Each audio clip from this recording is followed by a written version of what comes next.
Sejam bem-vindos ao nosso canal.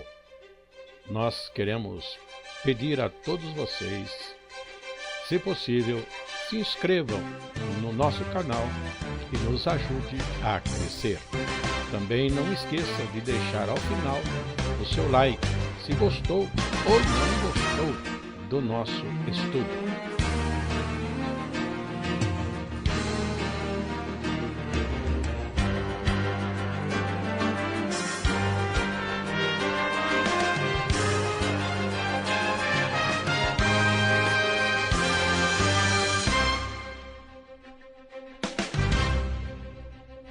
O estudo a seguir é de inteira responsabilidade de seus idealizadores e apresentadores.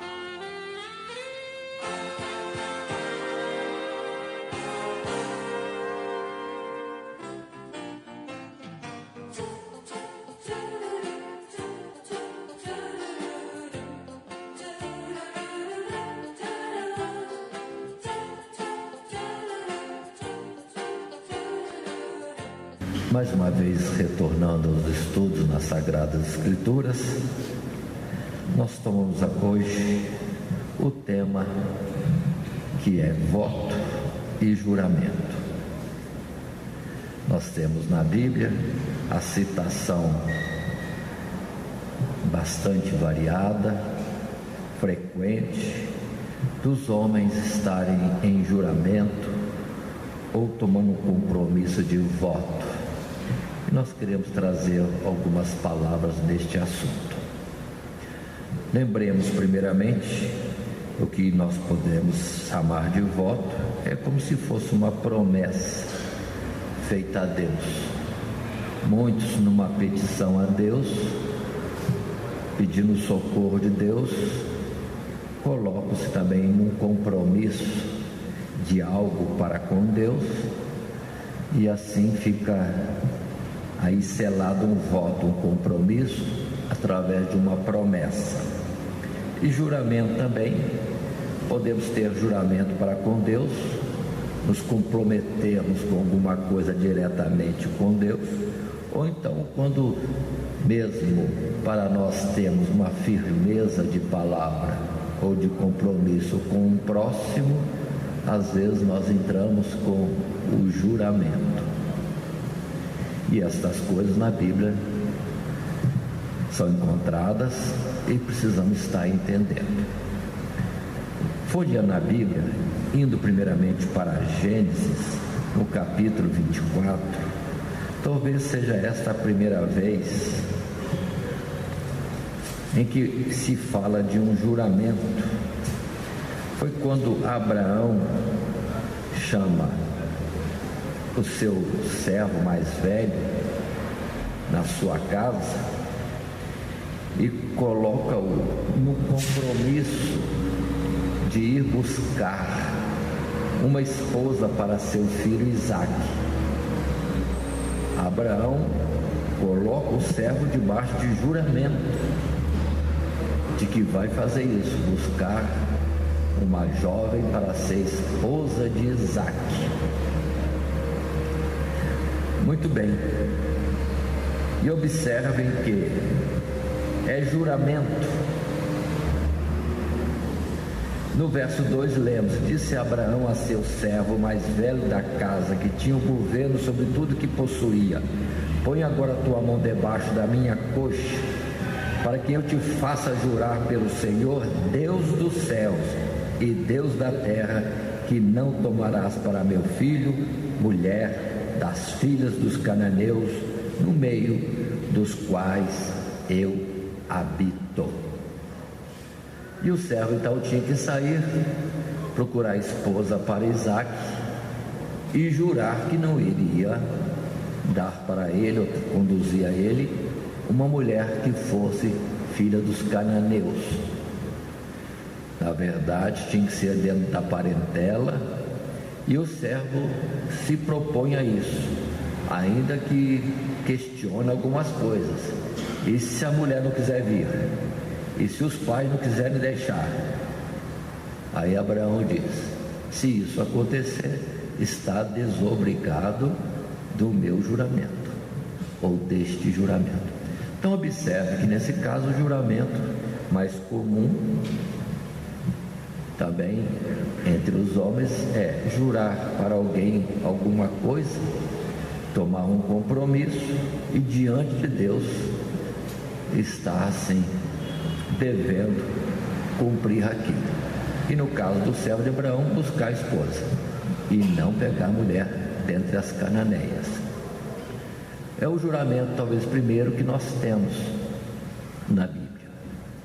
Agora, voto, talvez primeiro o voto, já está em Gênesis capítulo 28, e é Jacó quem vai fazer este voto. Fugido de Esaú, ele está indo embora daquela região,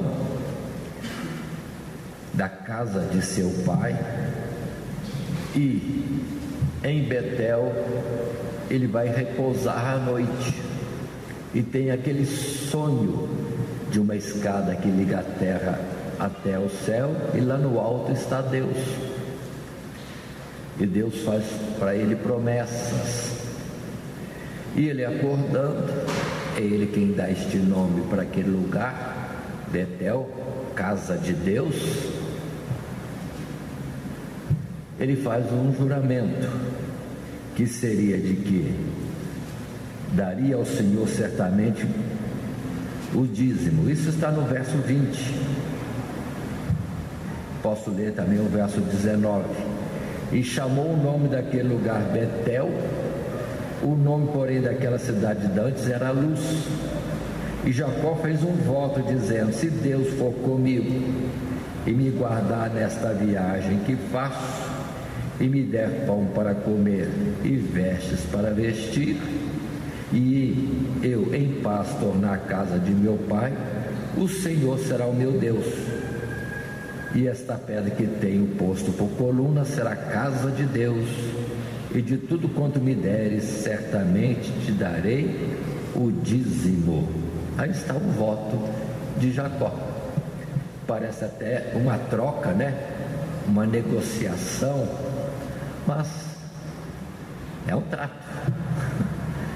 Se trata alguma coisa, pronto. E ele propôs então um trato com Deus, de Deus abençoá-lo, levá-lo, trazê-lo de volta em paz, e Deus seria o seu Deus, e certamente a este Deus ele pagaria o dízimo. São as primeiras oportunidades que nós vemos essas palavras de juramento e também de voto colocados nas Sagradas Escrituras. Lembre-se que isso é muito comum.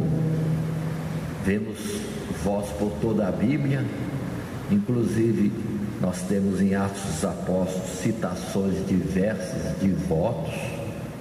Áquila e Priscila fazendo votos a Deus, e Paulo com eles, andando com eles no compromisso deles de naturalmente dar atenção ao voto que tinham proposto. Qual o voto? Não fala. Inclusive Paulo também, quando vai a Jerusalém, já quando saía daquelas regiões da Ásia, Acaia, Macedônia, e tinha propósito de ir para Roma, antes ele vai a Jerusalém. E os irmãos em Jerusalém é que propõem a Paulo fazer voto, para que os que estavam ali em Jerusalém vissem que ele estava no costume judaico comum de fazer votos. E lá vai Paulo rapar a cabeça e alguns compromissos mais, para que todos pudessem ver. Olha lá, Paulo está em atitude de voto, ele deve ter feito um voto, está cumprindo um voto aqui em Jerusalém.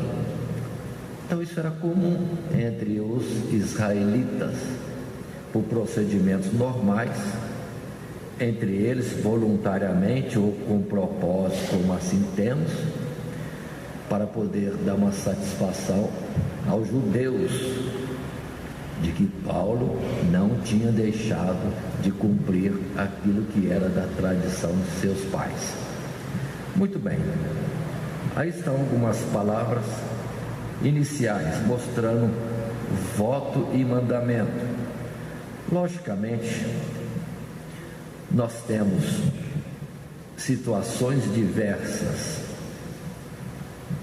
Até o próprio Deus entra em juramento com o seu povo, que é justamente como temos naquele tempo de Êxodo, capítulo 19, Deus falando com o povo, entrando numa aliança, em um juramento que Deus seria o Deus deles, o povo de Israel, se Israel tão somente ouvisse e cumprisse os mandamentos de Deus.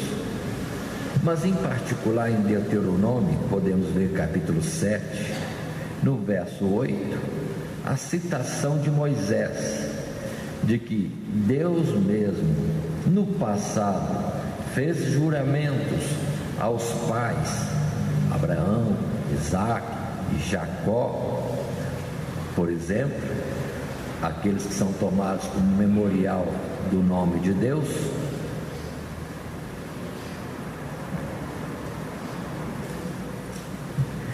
No verso 8, Moisés diz assim: mas porque o Senhor vos amava, e para guardar o juramento que jurara a vossos pais, o Senhor vos tirou com mão forte e vos resgatou da casa da servidão, da mão de Faraó, rei do Egito.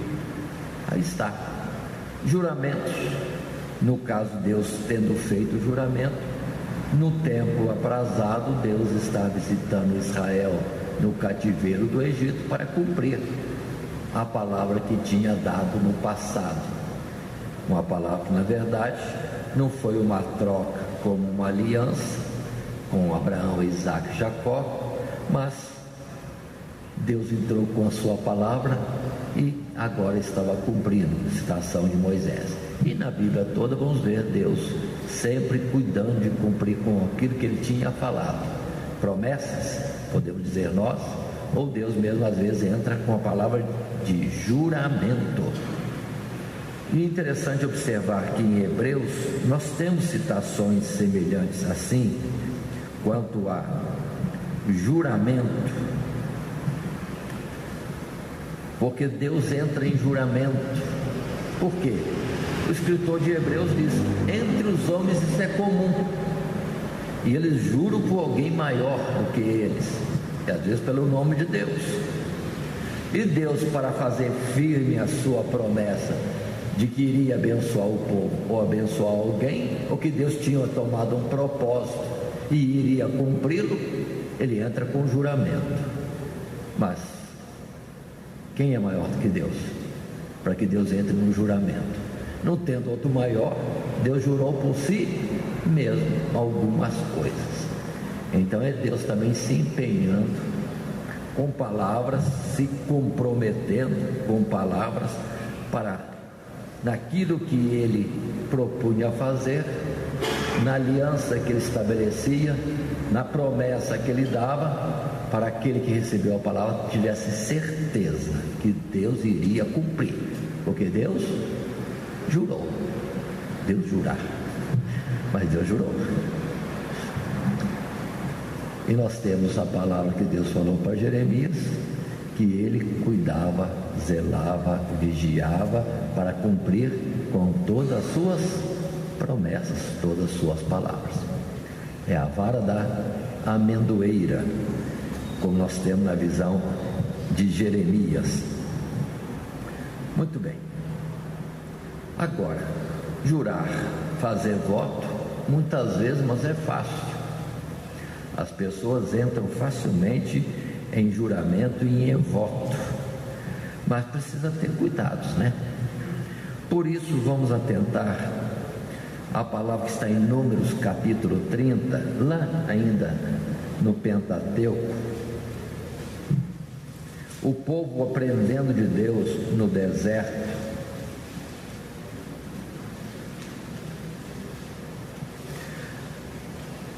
No verso 2, podemos ler o verso 1 também, capítulo 30 de Números. E falou Moisés aos cabeças das tribos dos filhos de Israel, dizendo: esta é a palavra que o Senhor tem ordenado.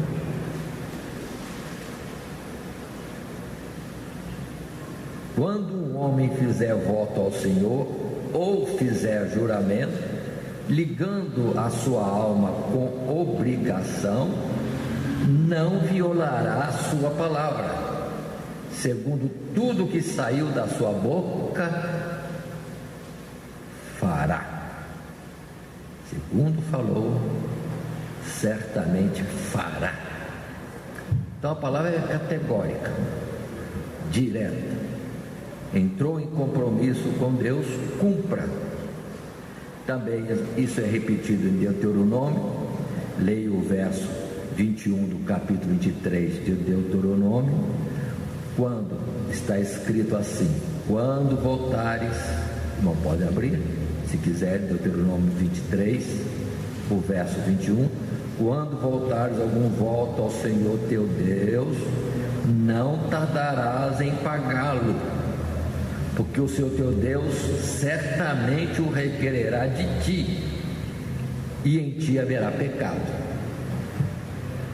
Então, voltar ou jurar e não cumprir, simplesmente é pecado. Simplesmente é pecado. E o salário do pecado é morte. Então a coisa é séria. Continuando, essa palavra Salomão também fala em Eclesiastes, no capítulo 5, no verso 4.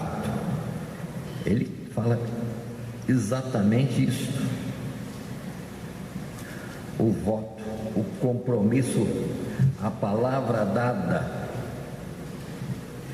Verso 4 do capítulo 5: quando a Deus fizeres algum voto, não tardes em cumpri-lo, porque não se agrada de tolos. O que votares, paga-o.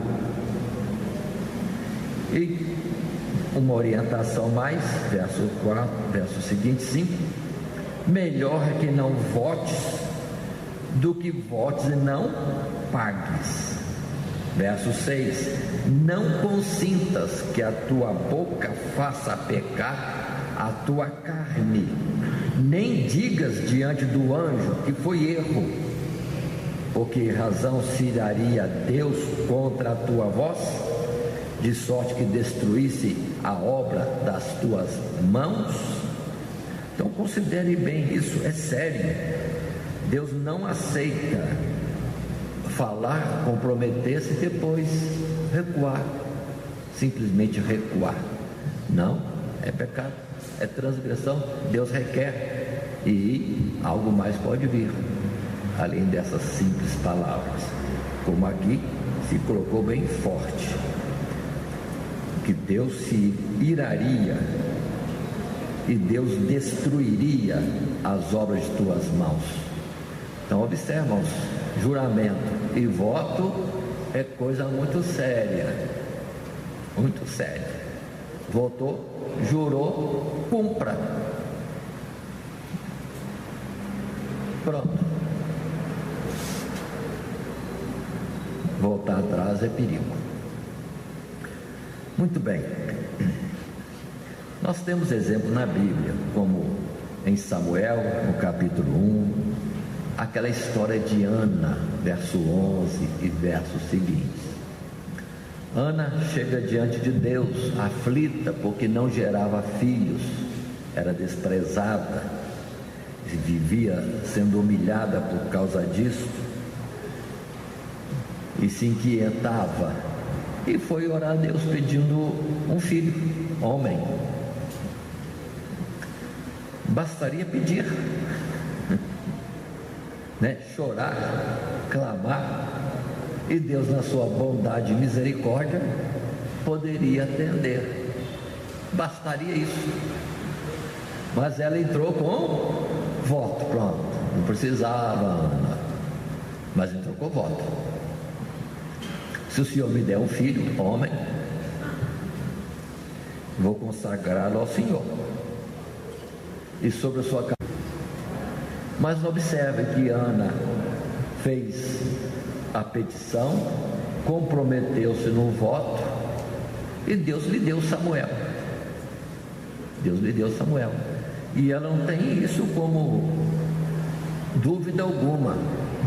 Ela ama o filho, retém um filho um tempo. O marido chama para ir para Jerusalém. E ela diz: agora não.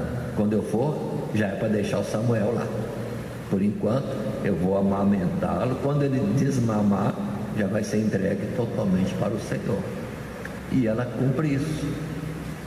Desmamando Samuel, ela vai e entrega-o a Eli no templo, na cidade de Siló, na casa de Deus. É em Siló estava o templo de Deus, nessa ocasião, ainda na forma de tabernáculo, as cortinas estendidas sobre aquelas tábuas revestidas de ouro e outros detalhes mais. Então Ana cumpre direitinho isso.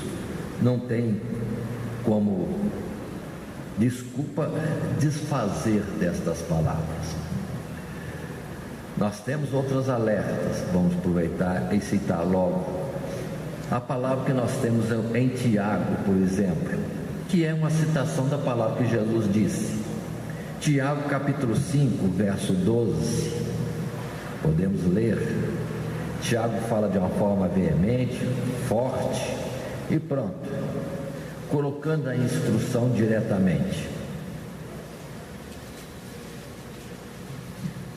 Verso 12 do capítulo 5 de Tiago: mas sobretudo, meus irmãos, não jureis, nem pelo céu, nem pela terra, nem façais qualquer outro juramento, para que a vossa palavra seja sim, sim, e não, não, para que não caiais em condenação.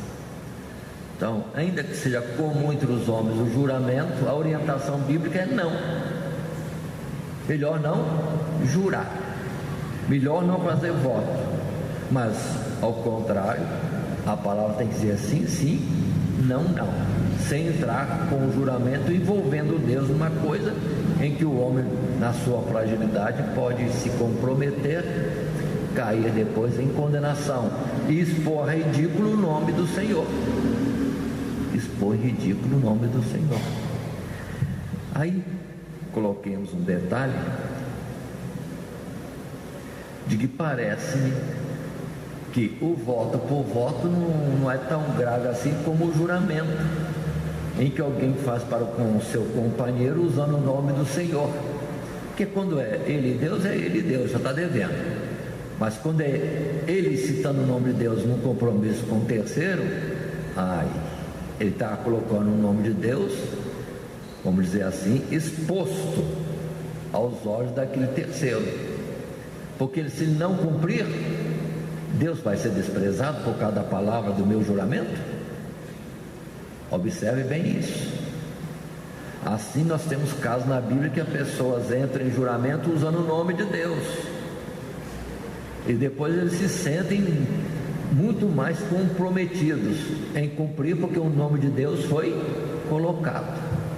Temos um modelo certo de Josué. Os gibeonitas vieram até ele buscando condições de paz. Onde está escrito isso na Bíblia? Em Josué capítulo 9.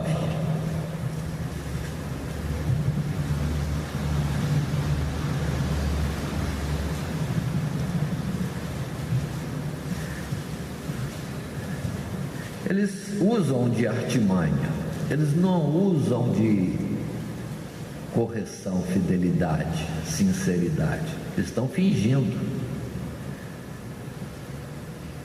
Todo esse capítulo 9, na verdade, descreve os fatos. O título na minha Bíblia é: os gibeonitas enganam Josué, que faz com eles uma aliança. Eles iludiram Josué, vieram com roupas gastas, pão bolorento, sapatos gastos, tanta coisa, fazendo de conta que estão uma caminhada longa, muito tempo caminhando, as roupas e tudo mais se gastou nessa viagem. Eles viram aquilo, o pão mofado, deve ter tantos dias de caminhada, eles devem estar bem longe de Canaã. Sem consultar Deus, entra em juramento. Foram enganados, mas juraram, usando o nome do Senhor. Pelo Deus de Israel, por Jeová, faremos paz com você, nunca te destruiremos. Seremos aliados. Passou 3 dias, já encontraram os gibeonitas, pertinho, dentro de Canaã. E agora, o que fazer? O verso 15 de Josué 9 é onde está o tema. E Josué fez paz com eles e fez um concerto com eles de que lhes daria a vida, e os príncipes da congregação lhe prestaram juramento. No verso 18, quando eles se encontraram, se diz assim: e os filhos de Israel os não feriram, porquanto os príncipes da congregação lhes juraram pelo Senhor Deus de Israel, porque toda a congregação murmurava contra os príncipes e contra Josué. Não está escrito, mas naturalmente que Josué fez a aliança e os príncipes juntos.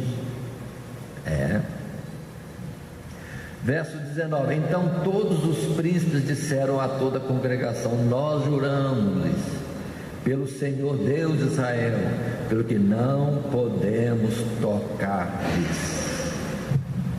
Então, observe, por parte dos gibeonitas houve engano,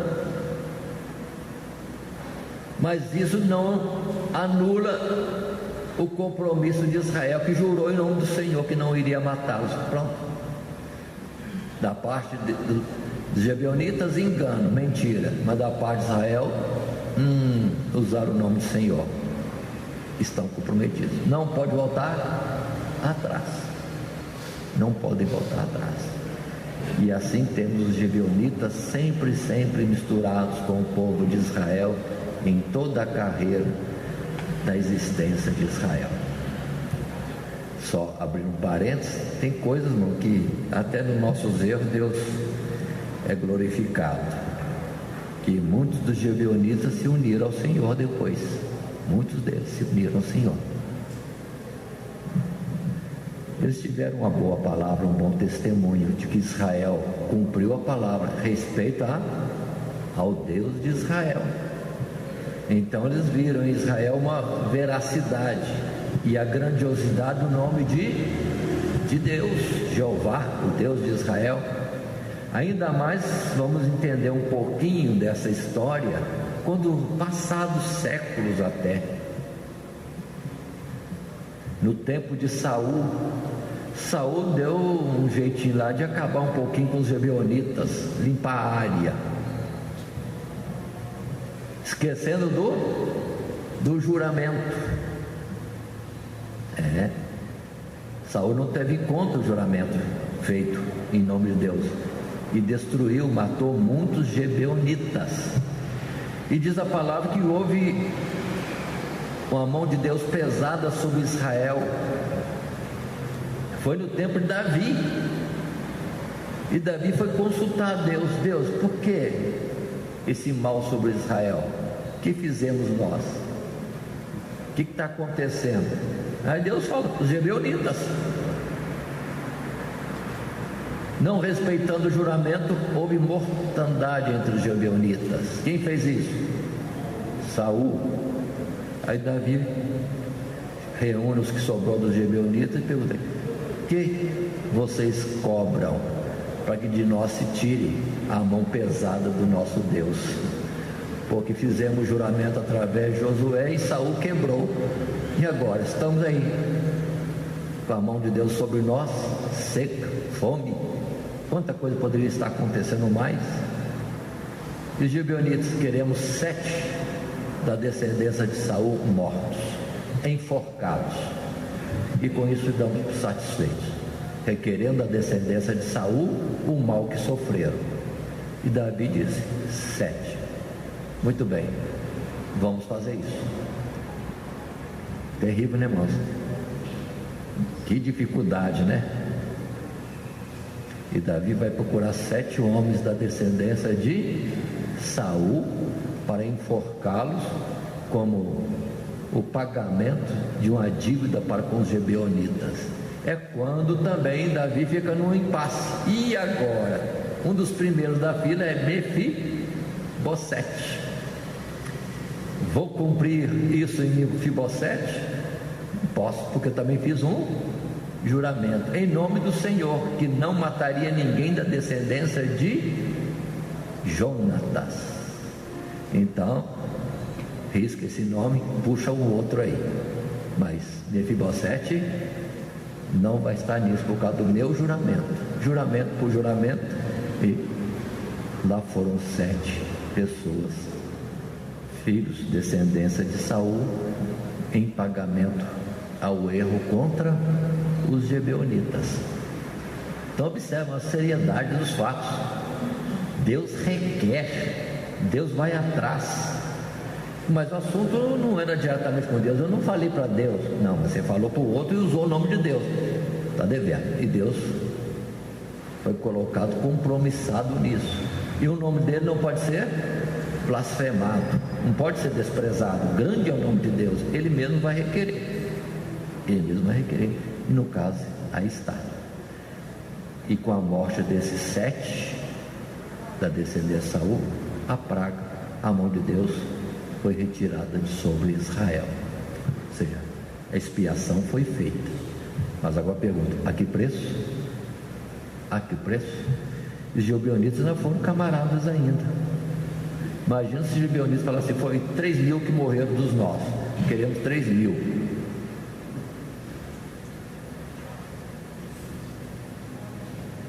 É um peso. Eles pediram só 7 da descendência de Saul. Muito bem. É interessante observar isso, a seriedade de votos e juramentos. Num caso assim longo, lá em Ezequiel,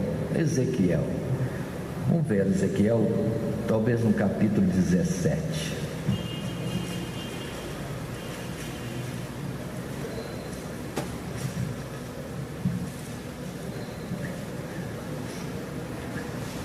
O título desse capítulo é A Parábola das Duas Águias e da Videira.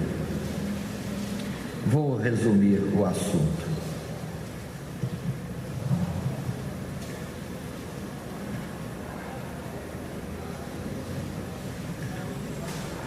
Aqui o Senhor Deus, por Ezequiel, conta parábolas, história figurada, de águias, de videira, etc. E o assunto que eu quero me prender é isto. Trata-se de um juramento, uma aliança entre Nabucodonosor e Zedequias. Nabucodonosor veio dominando tudo, dominou Israel, Judá, Jerusalém. Pegou o rei, príncipes e levou em cativeiro. Mas um dos filhos do rei, ele fez uma aliança. Ajuramentaram-se em que Zedequias seria fiel a Nabucodonosor, pagando os tributos à Babilônia. Mas isso foi feito uma vez, 2 vezes, algumas vezes, e depois Zedequias descumpriu o juramento. Descumpriu e foi se encostar no Egito. Qualquer coisa o Egito nos socorre. E Deus mostra nessa parábola que não, de forma nenhuma isso aconteceria. Vamos ler no verso 13, por exemplo. Eu vou ler no verso 12. Depois de contar as parábolas, Deus fala a Ezequiel: dize agora à casa rebelde: não sabeis o que significam estas coisas? Diz: eis que veio o rei de Babilônia a Jerusalém, tomou seu rei e os seus príncipes o levou consigo para a Babilônia. 13. E tomou um da semente real e fez concerto com ele, e o trouxe sobre o juramento, e tomou os poderosos da terra, para que o reino ficasse humilhado e não se levantasse, para que, guardando o seu concerto, pudessem subsistir ou continuar a viver. 15. Mas rebelou-se contra ele, enviando os seus mensageiros ao Egito, para que lhe mandassem cavalos e muita gente. Aí Deus pergunta: prosperará? Ou escapará aquele que faz tais coisas? Ou quebrantará o concerto e escapará? 16. Como eu vivo, diz o Senhor Jeová, no lugar em que habita o rei que o fez reinar, cujo juramento desprezou e cujo concerto quebrantou, sim, com ele no meio de Babilônia, certamente morrerá. Pronto. Aí está. Deus santifica o seu nome. Não deixe em desprezo ou desonra, ou como um Deus que deixa usar o seu nome à toa e não liga por ele. Não, Deus santifica-se na palavra que o seu nome foi usado. Daí está.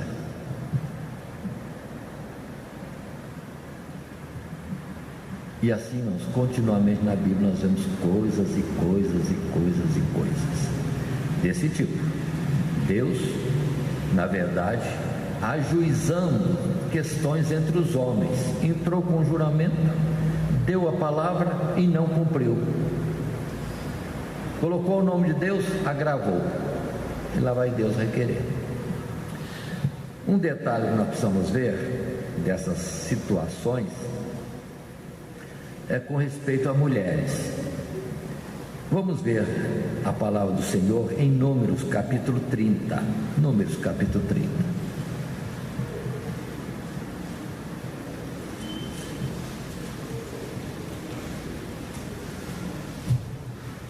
O título que eu tenho aqui na minha Bíblia é A Lei acerca dos votos das mulheres.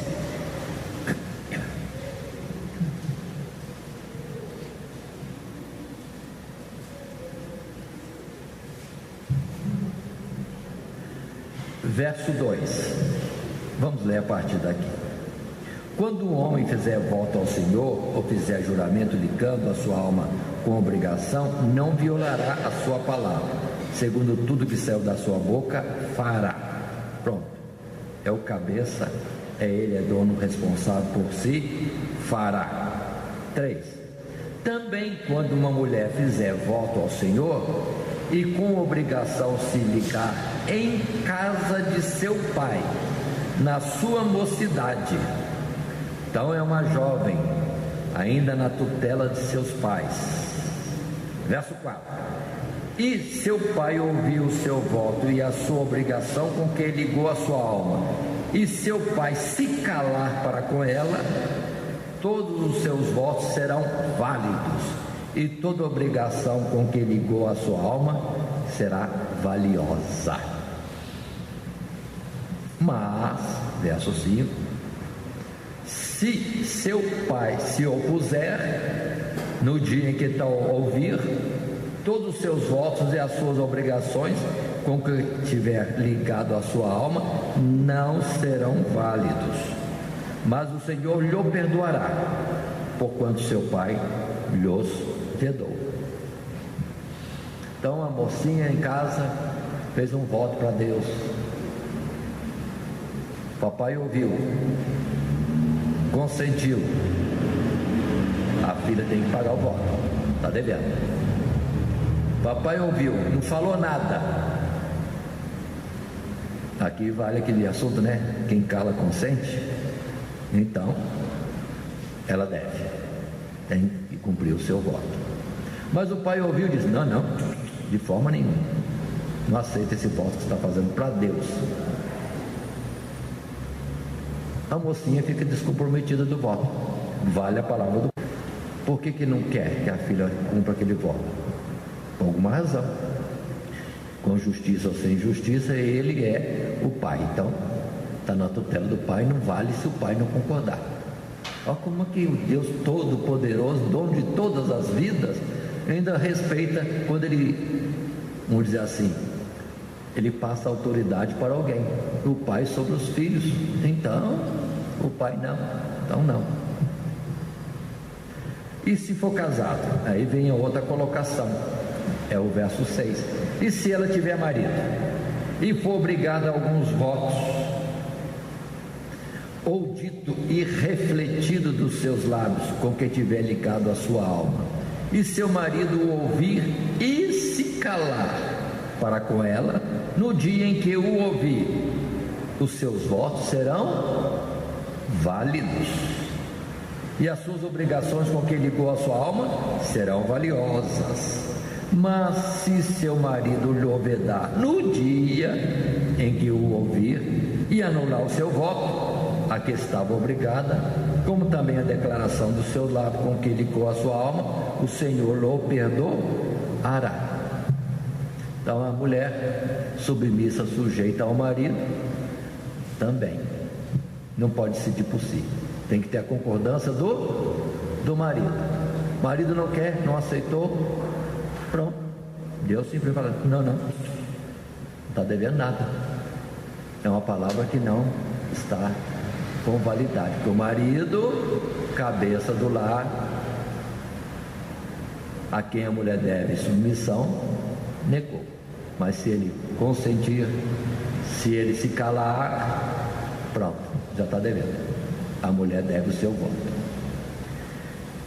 Continuando o verso 9, ainda esclarece mais detalhes. No tocante ao voto da viúva ou da repudiada, tudo com que ligar a sua alma sobre ela será válido.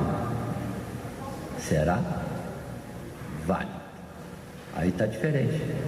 Se ela está fora da tutela do pai, está fora da tutela do marido, que já a despediu, a repudiou, o que ela definir, a sua palavra é válida, fica devendo o voto. Observe quantos detalhes nós temos nas Sagradas Escrituras. Lembremos da passagem que está em Salmo, quando o salmista fala daquele que vai morar nos céus, quem subirá ao monte do Senhor. Isaías, a palavra é diferente, quem habitará em meio às labaredas eternas.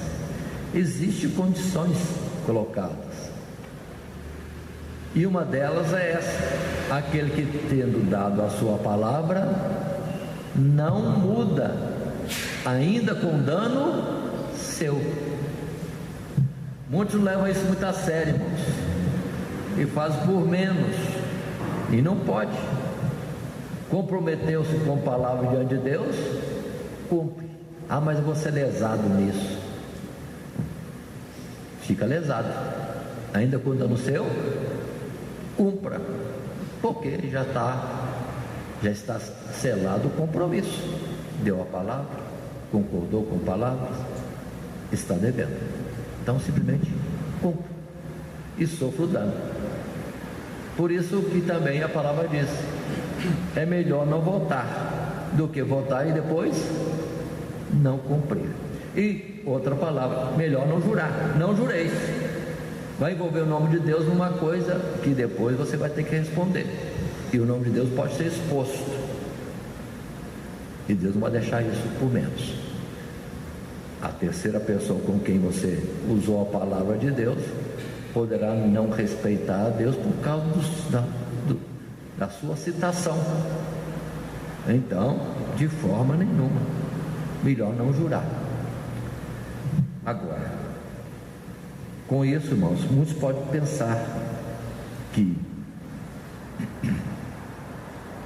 então nunca vou jurar. Não estou querendo dizer que não vai jurar nunca, porque Deus também aprecia a firmeza de palavra, a firmeza de posição. Porque temos tantos exemplos na Bíblia de pessoas que entram com juramento E Deus aceita o juramento. E se cumpre o juramento feito, ou o voto, Deus abençoa. Então, na verdade, o que precisamos ter é uma consciência plena do que estamos fazendo, para não fazermos e depois recuarmos, e fazer como aquele que toma propósito: vou fazer juramento e vou cumprir, custe o que custar. É aí que nós entramos com a história de Jefité. É uma coisa não boa, né? Uma história não boa, a história de Jefité em Juízes. Podemos ver este assunto. Juízes, no capítulo 11.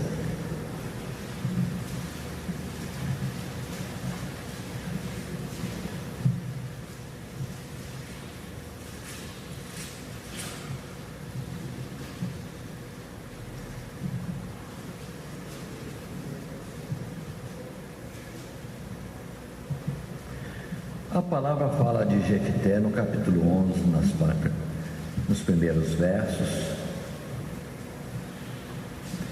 Jefité é um homem desprezado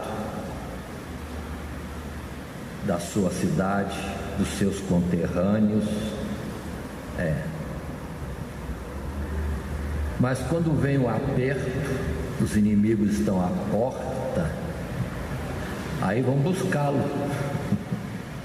Pelo jeito, Jefité era desprezado por questões humanas, vaidades humanas, mas parece que ele era valente, porque na hora veio o aperto, todo mundo corre atrás dele para buscá-lo de volta. É o verso 8. E disseram os anciãos de Gileade a Jefité: por isso mesmo tornamos a ti, para que venhas conosco e combata contra os filhos de Amon, e nos sejas por cabeça sobre todos os moradores de Gileade. E Jefité aceita e vai fazer os combates das guerras para livrar Gileade do rei de Amon, dos filhos de Amon. É o verso 13. Muito bem. Só que nas palavras que Jefité vai usar, ele se compromete fortemente com Deus.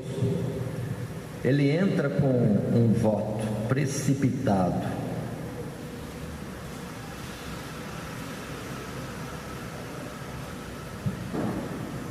Vejamos onde está este verso.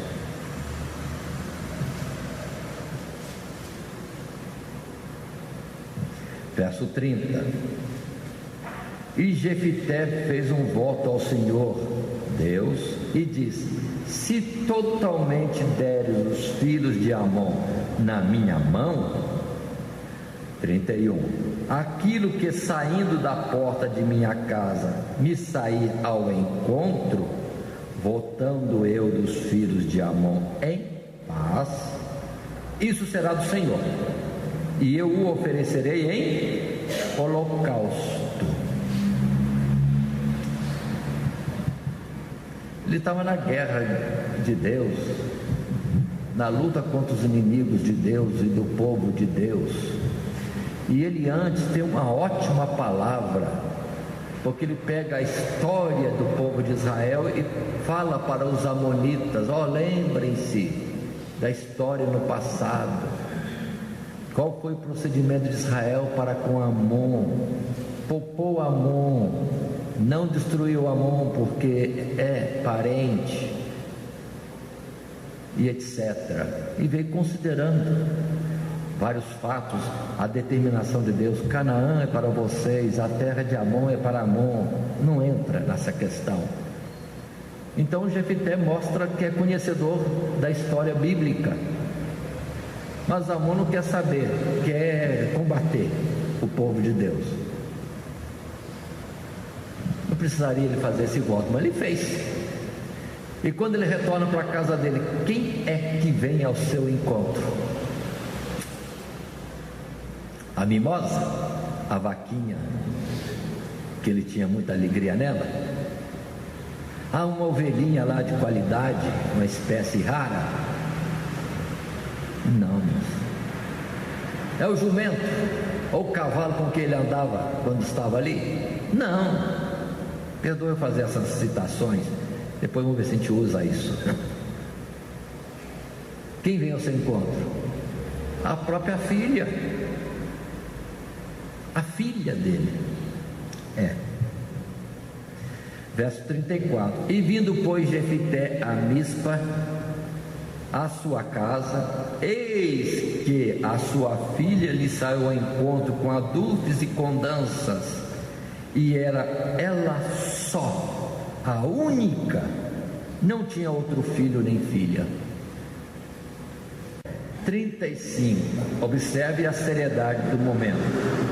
E aconteceu que quando, leio de novo, e aconteceu que quando a viu, rasgou as suas vestes e disse: ah, filha minha, muito me abateste, e és dentre os que me turbam, porque eu abri a minha boca ao Senhor e não tornarei atrás. Então esse estava firme, sabia da sua responsabilidade. Ai, jurei, fiz voto, e quem aparece? Minha filha. Pronto.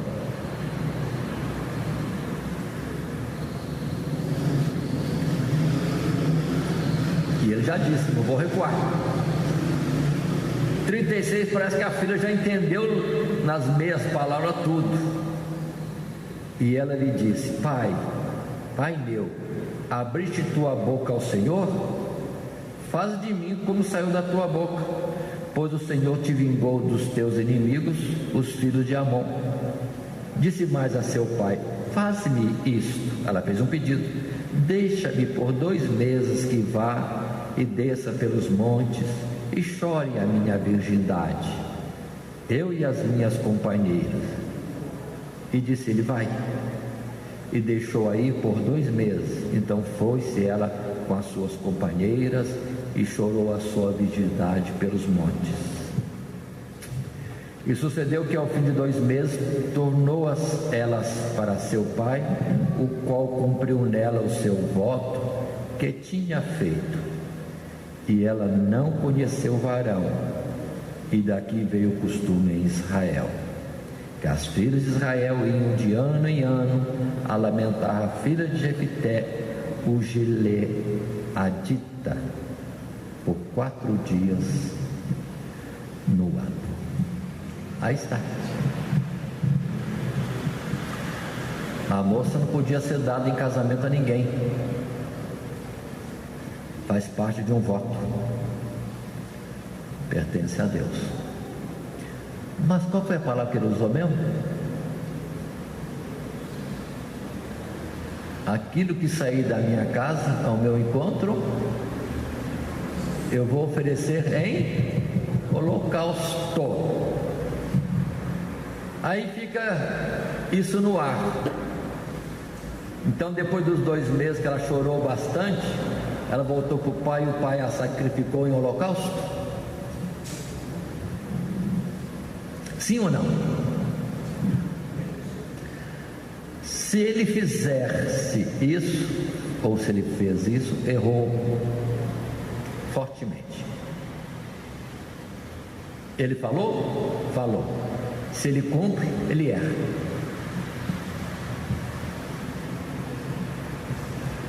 Por que isso? Porque no altar do Senhor não pode entrar, subir coisa alguma, senão animal limpo. Então o que ele fez? Ou pelo menos, se a Bíblia não diz nada, o que ele poderia fazer? Para isso, irmãos, tem a palavra em Levítico, capítulo 27.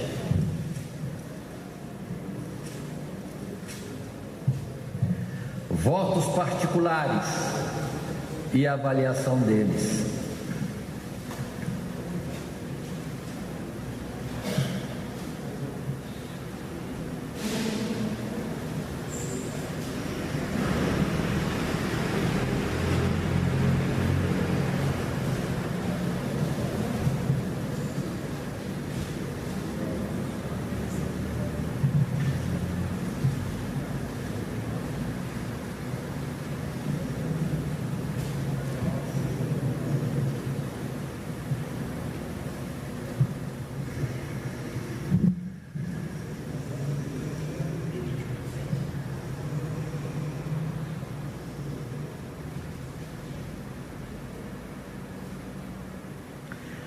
Aqui no capítulo 27, são instruções e sobre votos. Falou mais o Senhor a Deus, dizendo: fala aos filhos de Israel.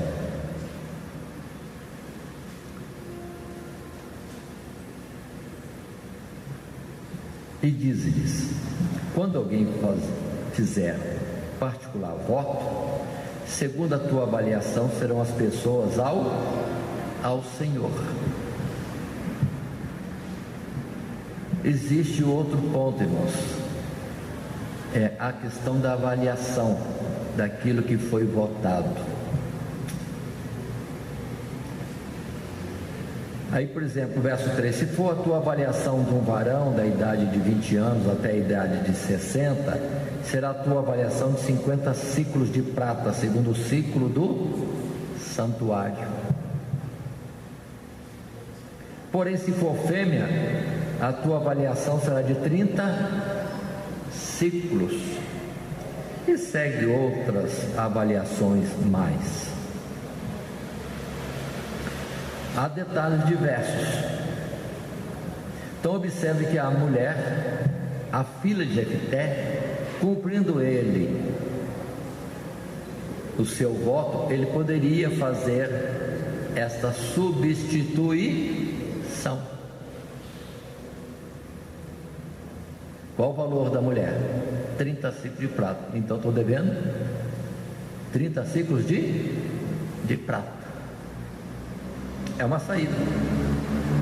Verso 9: e se for animal de que se oferece oferta ao Senhor, tudo quanto der dele ao Senhor será santo. Não mudará, nem o trocará bom por mal, ou mal por bom. Se porém em alguma maneira trocar animal por animal, o tal e o trocado serão ambos santos. Pare aqui. Se fosse a vaquinha dele, uma ovelhinha dele que tivesse ido ao seu encontro, pronto, é só pegar a vaquinha ou pegar a ovelha e oferecer em holocausto, sem problema nenhum. Mas quando se trata da filha, aí é diferente. A palavra diz avaliar. Verso 11: e se for algum animal imundo, dos que se não oferecem em oferta ao Senhor, então apresentará o animal diante do sacerdote, e o sacerdote o avaliará, seja bom ou seja mal, segundo a avaliação do sacerdote, assim será. Porém, se em alguma maneira o resgatar, então acrescentará o seu quinto, além da tua avaliação. Pronto. Jefté tem uma saída. Ele não precisa matar a filha. Não porque tivesse que poupá-la, porque com cuidado de si mesmo, do que aprecia ou do que ama, mas porque não pode ser levado sobre o altar. Animal imundo não pode ser sacrificado. E o homem, ser humano, homem ou mulher, para Deus é imundo, não vai sobre o altar. Então a mulher, a moça não podia ser sacrificada, não podia. Se ele fizesse errado, ele teria que resgatar ou avaliar e cobrir a avaliação do animal. Se resgatasse para ficar com o animal, ele pagaria ainda o quinto a mais. Outra pergunta, consideração.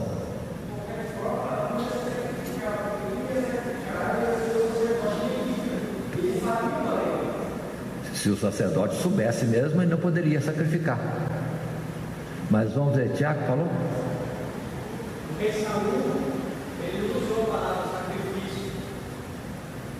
Ele disse que mataria o primeiro que provasse. E não matou. Entrou com a palavra, com o juramento e não cumpriu. Saul fez isso. Mas não foi sacrifício que prometeu, falou matar.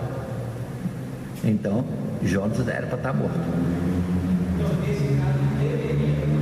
Deveria.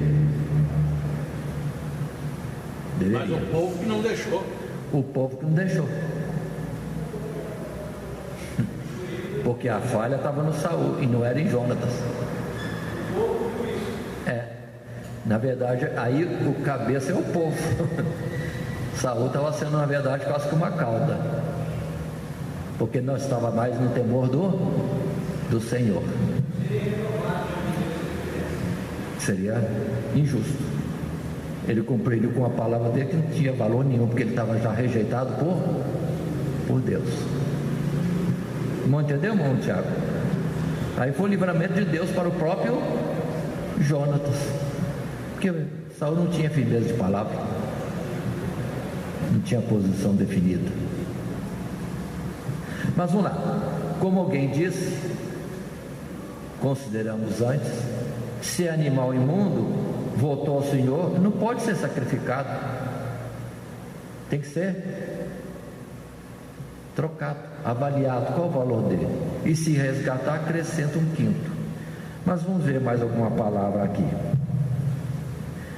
Nós estávamos lendo anteriormente o verso 13, repito: porém, se de alguma maneira o resgatar, então acrescentará o seu 5º, além da tua avaliação. E quando algum santificar a sua casa para ser santo ao Senhor, o sacerdote avaliará, seja boa, seja má, como o sacerdote avaliar, assim será.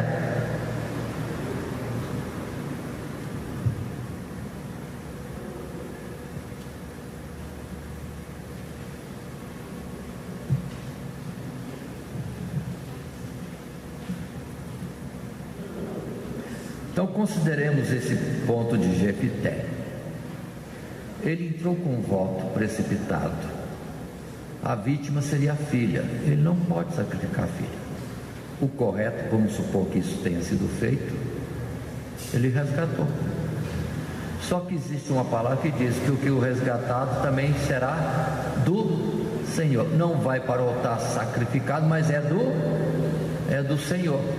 Por isso que a filha, não sendo morta, entretanto ficou impedida de ser dada a um homem para ser esposa e gerar filhos. Ela seria totalmente do Senhor. Por isso o sentido de chorar a virgindade. E lá em Juízo, quando nós lemos, fala a este respeito, de que não foi dado a homem algum. Então, pelo que se entende, ela ficou viva, só que reservada, guardada, impedida de ser exposta a homem algum, porque pertencia ao Senhor. E quem foi para o sacrifício? Algum animal substitutivo.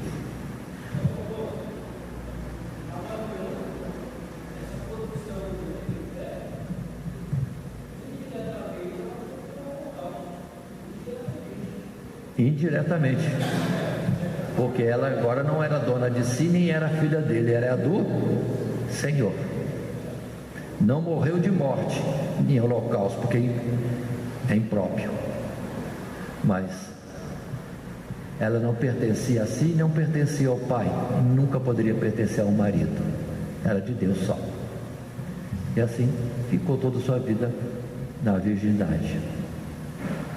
E Jefité não teve uma descendência. Votos precipitados têm consequência. Mas, procurando abreviar por causa do nosso tempo, temos algumas coisas a considerar. Está na palavra. Ninguém pode voltar aquilo que já pertence ao Senhor. Todo primogênito de homem ou de animal pertence a Deus. Então era nesta palavra para todo primeiro nascido de um casamento, todo primogênito ser levado em sacrifício, mas Deus não aceita. Se fosse um porquinho, primogênito da porquinha, o porquinho seria sacrificado. Não pode sacrificar animal imundo. Se fosse um cordeirinho da ovelha, aí vai para o sacrifício. E o que eu vou fazer com o porquinho? Resgato. vejo a sua avaliação, ou faço a substituição, tiro o porquinho do altar e coloco o animal limpo.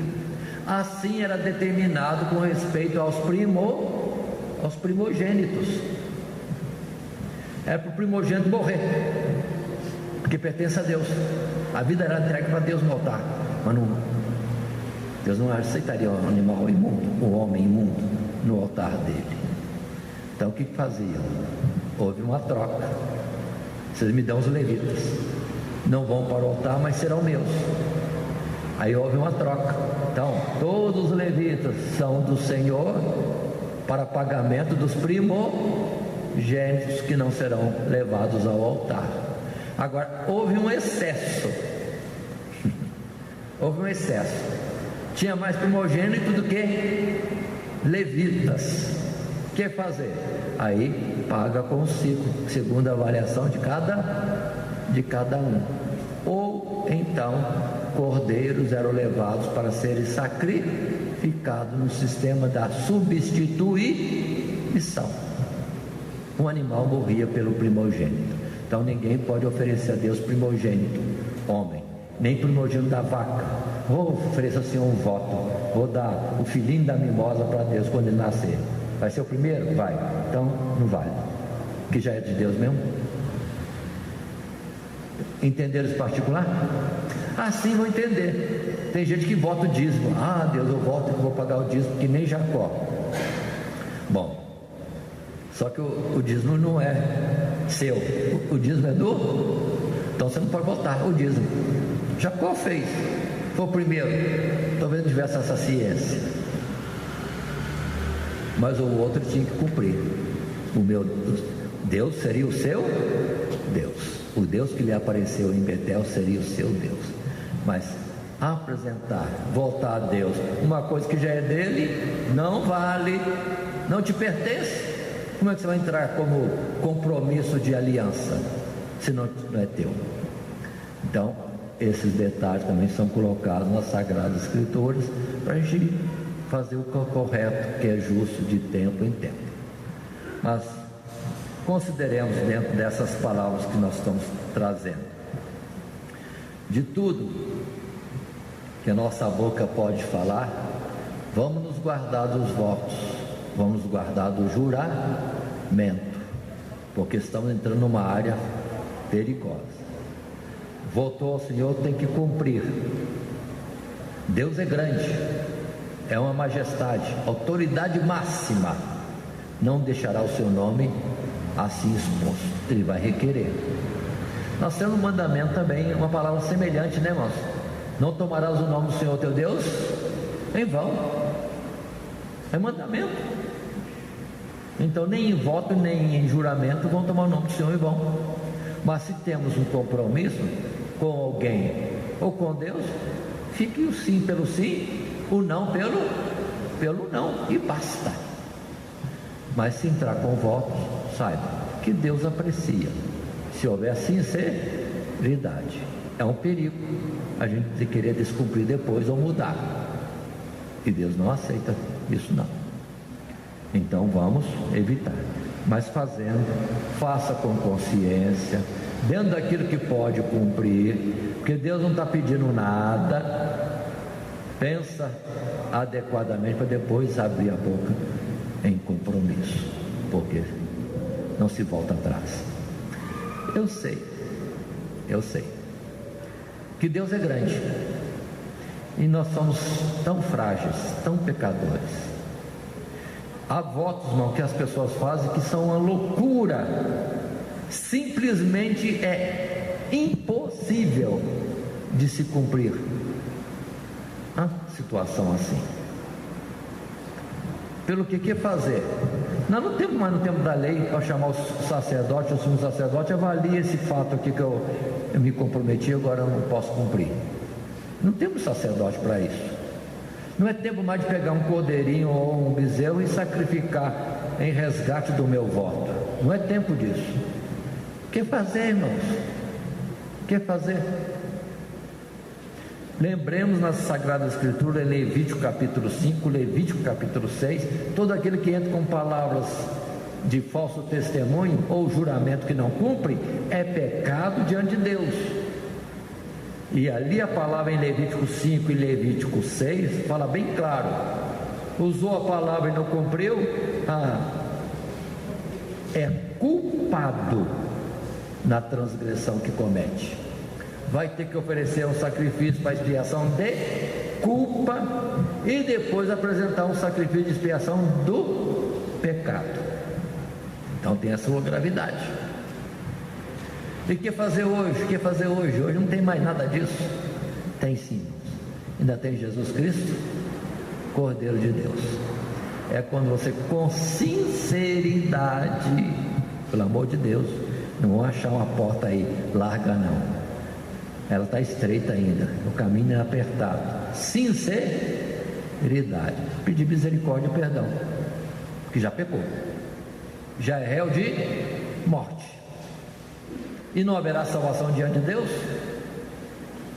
O escape é esse: temos um Cordeiro, o Cordeiro de Deus que tira o pecado do mundo. É nós, com sinceridade, não chegamos a dizer: eu fiz um voto louco, precipitado, não posso cumprir. E Deus sabe se não pode mesmo, né, irmão? Deus sabe que não pode mesmo. Se puder, paga. Se quiser enganar Deus dizendo que não pode, pode, Deus também sabe. Pede misericórdia, perdão. Deus, faça uma substituição. Eu fiz assim, assim, entrei com esse compromisso em juramento, em voto, e não dá para cumprir. Perdoa. Deus vai falar: vou perdoar, mas você tem que dar um substituto. Assim você olha assim discretamente para Jesus, né? E fala: o senhor aceita Jesus outra vez? Outra vez não, mas que o sacrifício dele possa cobrir também isso. Aí outra vez Jesus está sendo lembrado como crucificado, para perdão de todos os pecados. Se pecarmos, não é para pecar, mas temos um advogado diante de Deus, Jesus Cristo. Portanto, irmãos, a máxima é essa: se votar, se jurar e não cumprir, Jesus vai ter que pagar por isso. Ou, porque ele não vai ser sacrificado de novo, isso tem que estar sendo lançado na cruz do Calvário. Ali está outra vez, gente, como que ferindo. Não é outra vez, não é outra vez, mas reporta-se ao Calvário. Também por isso Jesus teria que morrer. E aí, na sinceridade do nosso coração, Deus no céu pode perdoar, porque vai olhar para Jesus, o sacrifício único e eterno, com validade para pagar todos os pecados, já foi aceito, e o nosso pecado será perdoado. É para isso, em verdade, em espírito, é o que Deus espera de nós. Estamos diante dele nessas condições. Assim, são essas palavras, considerações várias a respeito de juramento e voto. Que Deus nos abençoe em Cristo Jesus. Amém. Todo dia, toda hora, muito mais prazer em ouvir. Radionet Grata Nova. Web Rádio, a qualidade que faz a diferença, cada vez mais necessária. Rede Grata Nova de Evangelização. Acesse nosso site www.horadadecisão.com.br. Hora da Decisão, tudo junto, sem acento.